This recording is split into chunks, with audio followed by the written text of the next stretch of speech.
नमस्कार मंडळी. आज आपण आणखी एक सिंधी कथा ऐकणार आहोत. कथेचं नाव आहे तुटक्या बेड्या आणि याचे लेखक आहेत कृष्ण खटवाणी. चला तर मग सुरुवात करू या कथेला. तुटक्या बेड्या.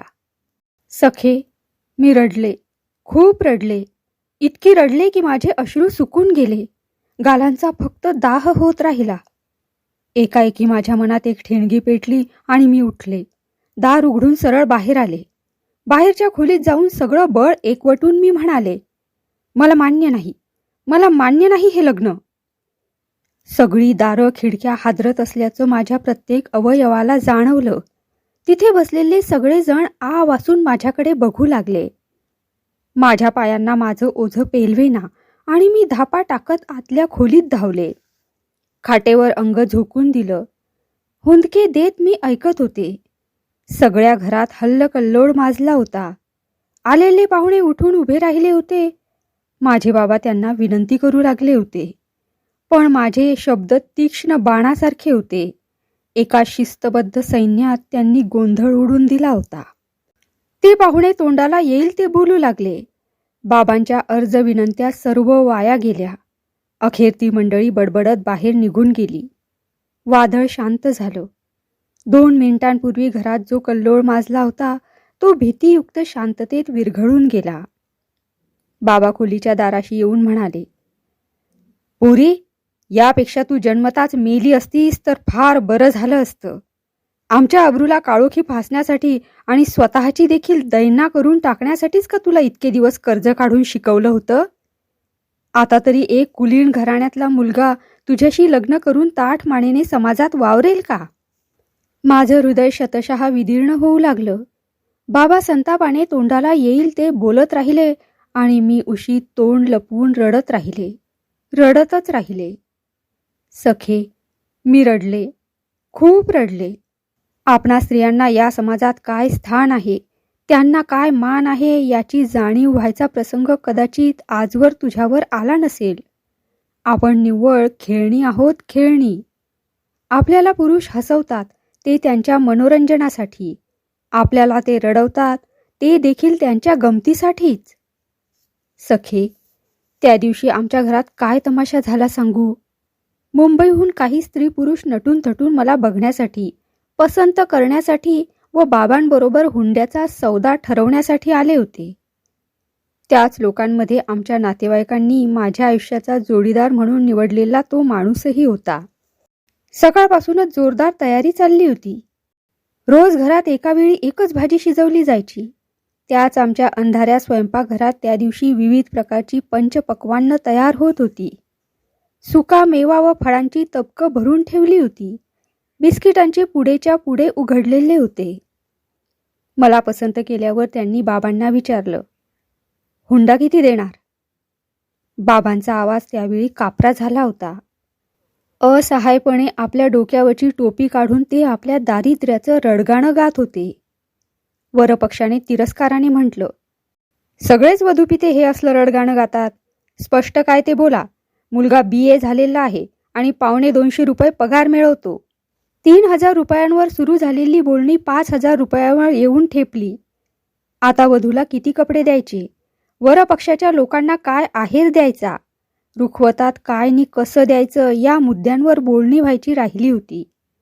आतल्या खोलीत बसल्या बसल्या मी सगळं काही ऐकत होते. बाबांच्या घरची परिस्थिती मला चांगली ठाऊक होती. अब्रू खातर बाबांनी आज हे सगळं मान्य केलं तरी उद्यापासून घरातल्या शांततेला तडा जाणार याची मला खात्री होती. आई आणि बाबा मूकपणे अश्रू गाळतील. त्यांच्यासमोर एकच मार्ग राहील. बाबांना आपल्या कार्यालयाच्या प्रॉव्हिडंट फंडामधून पैसे काढून आणि विम्याच्या पॉलिसीवर कर्ज काढून काम भागवावं लागेल. पण तसं केल्यानं माझ्या धाकट्या बहीण भावंडांचं जन्माचं नुकसान होईल आणि त्यांचे अबोध असहाय डोळे माझ्याकडे पाहत म्हणतील, एक तुझ्यापायी आम्हा सर्वांचा बळी गेला. अखेर माझ्या अंगी कुठलं बळ आलं कुणास ठाऊक.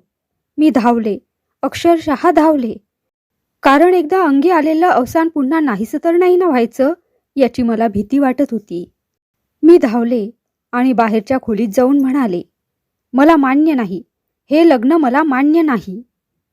सखे, मी रडले, खूप रडले. मी असं का केलं ते माझ्या आईवडिलांनी देखील समजूनच घेतलं नाही. मी त्यांची अब्रू घालवली असंच त्यांना वाटलं. कुठलाही सभ्य माणूस पत्नी म्हणून माझा स्वीकार करणार नाही, इतकी मी वाईट चालीची मुलगी आहे असं ते मला समजू लागले. दुसऱ्या दिवशी मी आमच्या जुन्या शिक्षिकेपाशी गेले. दाटून आलेल्या गळ्याने तिला विनंती केली, मला नोकरी मिळवून द्या. सखे, मला नोकरी मिळाली. 125 रुपये पगार आहे. त्यातले 25 रुपये स्वतःपाशी ठेवून बाकीचे 100 रुपये आईच्या हातावर ठेवते. क्षणभर तिचा चेहरा फुलतो, पण पुन्हा काळवंटतो. तुझी मैत्रीण. सखे, तुला एक प्रश्न विचारू? आपल्याला अबला हे नाव कुणी दिलं होतं? मुलगी झाली म्हणून मूकपणे अश्रू गाळणारी ती पहिली माता कोण होती? स्त्रीला कुंटणखाण्यात बसून तू पुरुषांच्या मनोरंजनाचं, उपभोगाचं साधन असल्याचं तिला सांगणारा तो पहिला पुरुष कोण होता? आम्हाला तुमचे उपकार नकोत, आमचे हक्क हवेत. आम्ही तुमच्या पैशावर जगत नसून आमच्या श्रमांवर जगतोय.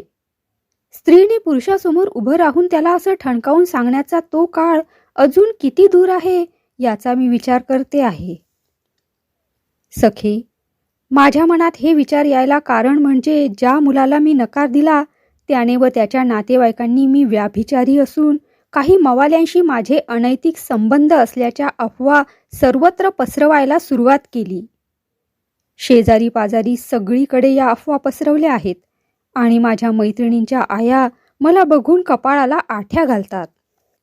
शेजारी पाजारी सगळीकडे या अफवा पसरल्या आहेत आणि माझ्या मैत्रिणींच्या आया मला बघून कपाळाला आठ्या घालतात. आता मी रडावं का हसावं? मला रडताही येत नाही की हसताही येत नाही. युगानुयुगे परंपरांच्या गजाआड कैद राहिल्याने स्त्री दुबळी झाली आहे. म्हणूनच मी एकटी असले की अश्रू गाळते.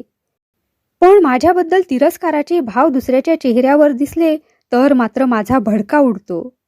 त्यावेळी वाटतं स्वयंपाकघरातून ओली राख नेऊन आपल्या भगिनीला म्हणावं, घ्या ही, फासा आपल्या तोंडावर. स्नो पावडरीपेक्षा ही राख जास्त चांगली. तुमच्या सौंदर्यावर भाळून पैशांच्या तालावर तुम्हाला नाचायला लावायचं तरी निदान पुरुष सोडतील. एक दिवस एक विलक्षण घटना घडली. मी ज्याला नकार दिला होता आणि मी वाईट चालीची असल्याच्या अफवा ज्याने पसरवल्या होत्या तोच मुलगा मला रस्त्यात दिसला. तो बहुधा ऑफिसमधून परत चालला असावा आणि मी देखील ऑफिसमधून निघाले होते. कितीतरी दिवसांपासून आतल्या आत धुमसत असलेली आग एकदम भडकली. मी सरळ त्याच्यासमोर जाऊन स्पष्ट विचारलं, काय, ओळख आहे ना? त्याचा चेहरा पांढरा फटक पडला. मी दुसरा प्रश्न टाकला, मी वाईट चालीची असल्याचं तुम्हाला कोणी सांगितलं? त्याचा चेहरा विवर्ण होत चालला होता. त्यावरचा अपराधीपणाचा भाव स्पष्ट दिसून येत होता. पण सर्वच अपराधी बहुधा भित्रे असतात. स्वतःला सावरीत कसनुसं हसायचा प्रयत्न करीत तो उत्तरला, कुणीही सांगितलं नाही, पण तुम्हाला कुणी दिली ही माहिती? मी संतापाने फणफणले, तुम्ही लोकांना सांगता की मी बदफैली आहे, काही मवाल्यांशी माझे संबंध आहेत, हो ना? तो थरथरत असल्याचं मला दिसलं. तरी पण उसन्या अवसानाने तो खोटं बोलला. कोण म्हणालं तसं? मी नाही तसं कधी कुणाला सांगितलं. त्याचं ते धादांत खोटं बोलणं ऐकून नकळत माझा हात उंचावला आणि त्याच्या गळ्यातला टाय पकडून त्याला गदागदा हलवीत मी ओरडले, पुन्हा कधी असं खोटं बोललास तर याद राख. गर्दी जमली होती. रागाच्या भरात माझं तिकडं लक्षच गेलं नव्हतं. त्या बघ्यांमध्ये माझ्या कार्यालयातले काही चपराशी देखील होते. मी त्याला सोडून दिलं आणि मान खाली घालून स्टेशनच्या दिशेने चालू लागले.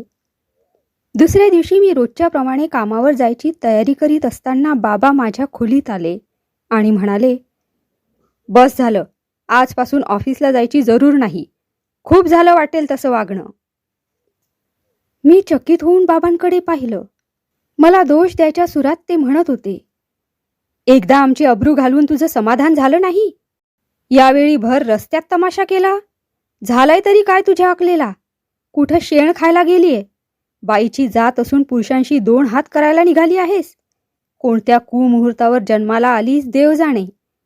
लोकांना तोंड दाखवायला आता आम्हाला जागा राहिलेली नाही. मी म्हटलं, पण बाबा. मला पुरतं बोलू न देता ते किंचाळले. खबरदार जास्त बोललीस तर जीभ छाटून टाकीन. मी पुतळ्यासारखी स्तब्ध होऊन बराच वेळ बाबांकडे बघत राहिले. मग ऑफिसला जाण्यासाठी बाहेर पडू लागले. बाबा म्हणाले, तिकडे जायची जरूर नाही. राजीनामा लिहून दे, मी देऊन येईन. ऐकलं न ऐकल्यासारखं करून मी ऑफिसला निघून गेले. लोकल ट्रेनमध्ये सगळा वेळ आतल्या आत अश्रू पीत राहिले. सखे, अशा कशा ग आपल्या समाजाच्या या तुटक्या बेड्या?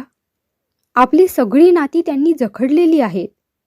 एक आणा जरी खर्च करायचा असेल तरी बाबा अगोदर 10दा विचार करतात. आणि मला समजू लागलं तेव्हापासून सतत आईला काळजी करताना मी पाहिलं आहे.